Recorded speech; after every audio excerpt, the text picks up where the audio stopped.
আসসালামু আলাইকুম, welcome back to my channel. চলে আসলাম নতুন আরও একটা ভিডিও নিয়ে। সকাল থেকে দুপুর পর্যন্ত আজকের ভিডিওটি সাজিয়েছি। যে যেখান থেকে আমার আজকের ভিডিও দেখছেন আশা করি সকলে ভালো আছেন এবং সুস্থ আছেন। রান্নাবান্নার পাশাপাশি নিজের যত্ন নেওয়াটা কিন্তু আমাদের মেয়েদের জন্য খুবই জরুরি। আজকের সকালটা খুবই সুন্দর ছিল। সকালে রৌদ্রোজ্জ্বল দিন, আকাশটা অনেক সুন্দর লাগছিল।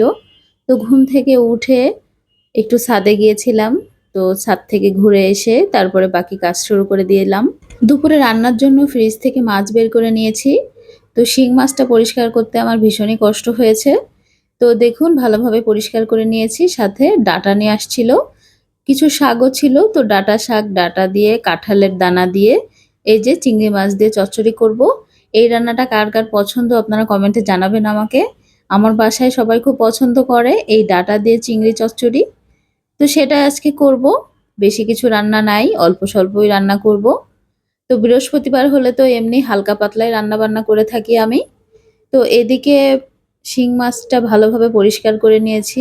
আজকে আমি কিভাবে শিং মাছ পরিষ্কার করেছি সেটা আপনাদের সাথে বলবো। তো বাসন মাজা যে তার কাটা বা জালি থাকে, আমি ঝটপট কাজ করার জন্য কিন্তু এই মাছগুলোকে ওই তার কাটা দিয়েই কিন্তু ঘষে নিই। মাছটা দেখুন কোনো সমস্যা হয় না, মাছগুলো নষ্টও হয় না, আবার অল্প সময়ে কিন্তু হয়ে যায় কাজটা। তো যখনই তাড়াহুড়া থাকে আর সবার বাসায় তো মাটির মালসা বা পরিষ্কার করার জিনিসটাও থাকে না, তো কি করব, সেক্ষেত্রে কিন্তু ঝটপট আমি এই পদ্ধতিটাই অবলম্বন করি।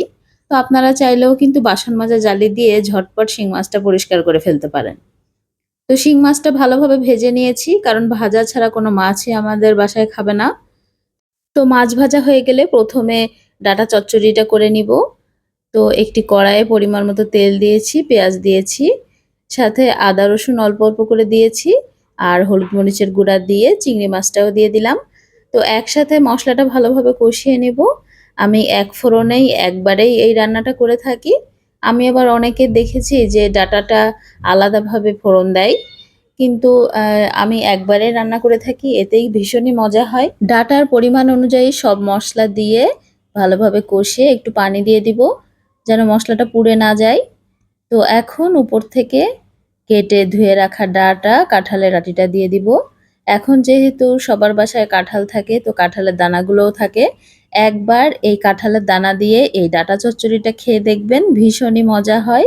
অনেকে পছন্দ করে না, কাঁঠালের দানাটা খেতে চায় না, কিন্তু এভাবে চিংড়ি মাছ দিয়ে একদিন চচ্চড়ি করে খেয়ে দেখবেন, মুখে লেগে থাকবে। ভীষণই মজা হয় আর সবাই খুব পছন্দ করেই এটা খায়। তো এখন এটাকে অল্প একটু সময় কষিয়ে নিব, মানে মশলার সাথে একটু জাল করে নিব। আর এদিকে শিং মাছটা রান্না করার জন্য আলুও কেটে নিচ্ছিলাম। আসলে রান্না করার সময় তো শুধু রান্নাই করা হয় না, পাশাপাশি বাসন মাজা, তারপর কিছু টুকটাক কাটাকাটি থাকে। এরপর সংসারে যদি ছোট একটা বাচ্চা থাকে তার পিছনে সময় দেওয়া, মানে একটা কাজ করতে গেলে গৃহিণীদের আরও ১০টা কাজে মন দিতে হয়। একবারে একটা কাজের সাথে সাথে আরো যে কতগুলো কাজ সামনে চলে আসে, একমাত্র তারাই জানে। অনেকে তো মনে করে যে আহ, যারা বাসায় শুধু রান্না বান্না করে, ঘর সামলায়, তাদের কোনো কাজই নেই। আসলে যারা বলে তাদেরকে একদিন কাজটা দেওয়া উচিত, তাহলেই তারা বুঝবে। আর যেটা প্রথমে বলছিলাম যে নিজেদের প্রতি যত্নের বিষয়টা, তো আমরা শুধু সকলকে আদর যত্নই করে থাকি, নিজেদের যত্নের কথা ভুলেই যাই। তো মাঝে মাঝে সেটাও করা উচিত। যাই হোক, এদিকে ডাটাটা ভালোভাবে কষিয়ে নিয়েছিলাম, এখন পানি দিয়ে দিব, কারণ ডাটাটা সেদ্ধ হতে হবে আর কাঁঠালের দানাটাও সেদ্ধ হতে একটু সময় লাগে। তাই তো একটু পানি দিয়ে রেখে দিয়েছি ঢাকা দিয়ে। আর কিছুক্ষণ পর ঢাকনা খুলে একটু চেক করে নিচ্ছিলাম সেদ্ধ হয়েছে কিনা। ভালোভাবে ডাটা আর কাঁঠালের দানা সেদ্ধ হয়ে গিয়েছে। তো একটু জালটা বাড়িয়ে দিয়ে আমি ঝোলটা কমিয়ে নিচ্ছিলাম। তো চচ্চড়িটা কিন্তু একদম রেডি হয়ে গিয়েছে। তো এটাকে নামিয়ে আমি এখন বাকি রান্নাটা করে নিব। তো কেমন হয়েছে ডাটা চচ্চড়িটা আপনারা অবশ্যই জানাবেন। আর এতক্ষণ পর্যন্ত কষ্ট করে যারা আমার ভিডিওটি দেখছেন, তাদেরকে অসংখ্য ধন্যবাদ জানাই। ভিডিওটা ভালো লেগে থাকলে অবশ্যই ভিডিওটা লাইক করবেন, আমার চ্যানেলটি সাবস্ক্রাইব করে দিবেন। আর যারা ফেসবুক পেজ থেকে দেখবেন তারা আমার পেজটিকে ফলো করতে ভুলবেন না। তো শিং মাছটা রান্না করব, শিং মাছ ঝোল করব আলু দিয়ে।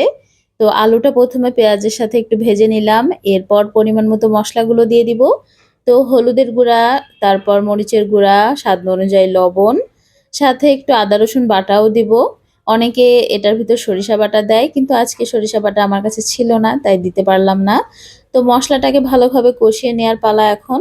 মশলা কষানোর সাথে সাথে কিন্তু আলুটাও ভালোভাবে কষানো হয়ে যাবে। তো যেহেতু ঝোল করব, তো পানিটা একটু বেশি পরিমাণেই লাগবে। তো ভালোভাবে যখন কষানো হয়ে যাবে, এ পর্যায়ে একটু পানি দিয়ে দিব। পানির পরিমাণটা বেশিই দিয়ে দিব এখানে। আর শিং মাছ কিন্তু স্বাস্থ্যের জন্য খুবই ভালো। বাচ্চাদেরকে মাঝে মাঝে এরকম শিং মাছের ঝোল করে খাওয়াতে পারেন আপনারা। বড় থেকে ছোট সবারই কিন্তু এই শিং মাছটা খাওয়া উচিত, কারণ শিং মাছ খেলে নাকি শরীরে রক্ত হয়, এটা তো আমরা সবাই জানি। তো ঝোলের পানিটা যখন একটু শুকিয়ে যাবে, আলুটা ভালোভাবে সেদ্ধ হয়ে যাবে, এ পর্যায়ে ভেজে রাখা শিং মাছগুলো দিয়ে দিব। তো আমি আরও একটু পানি দিয়ে নিচ্ছিলাম, কারণ যেহেতু ঝোল করব পানিটা শুকিয়ে যাচ্ছিল। তো ঝোলের পানি দিয়ে মাছগুলোও দিয়ে দিলাম। এখন একটু ফুটিয়ে নিব কিছু সময় জাল করে, ঝোলটা একটু কমে গেলেই কিন্তু রান্না কমপ্লিট। ধনিয়া পাতা কুচি ছড়িয়ে দিতে পারেন, তো এখন তো ধনিয়া পাতা পাচ্ছি না, তো সেজন্য ওপর থেকে জিরা গুঁড়া ছড়িয়ে দিয়েছি। আর একটু ঢাকনা দিয়ে ঢেকে রেখে দিয়েছিলাম, তো এখন এটাও কমপ্লিট। আজকের মতো রান্না বান্না কিন্তু শেষ হয়ে গিয়েছে। প্রতিদিন সকাল থেকে সন্ধ্যা পর্যন্ত এই রান্না বান্না আর সংসার সামলাতে কখন যে সময় পার হয়ে যায় নিজেরাই কিন্তু টের পায় না। তো যাই হোক, রান্নাবান্না তো একদম শেষ হয়ে গিয়েছে, তো খেতেও দিয়ে দিচ্ছিলাম। আজকের ২টা রান্নাই কিন্তু বেশ মজা হয়েছে, ২টাই একদম বাঙালি খাবার। আর গরমের দিনে এরকম খাবার খাওয়াই কিন্তু স্বাস্থ্যের জন্য খুবই উপকারী।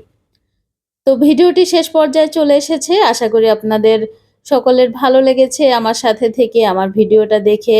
আশা করি অন্য ভিডিও দেখবেন। ভালো থাকবেন সবাই। আজকের মতো আল্লাহ হাফেজ।